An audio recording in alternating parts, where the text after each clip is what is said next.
Hey Trey, Jeff, Gregor. We just talked on the phone. I just wanted to send you a quick video of that Havoc Marsh Runner. Ours are on aluminum um, trailers, which is definitely a bonus. That's actually a jack and kick. So it's jack plate and kick. The controls are over there on the OS handle.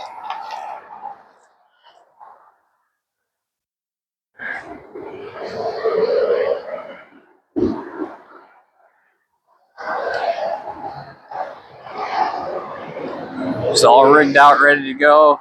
Battery and fuel tank is in there. Of course, you have your front storage and your back seat storage areas.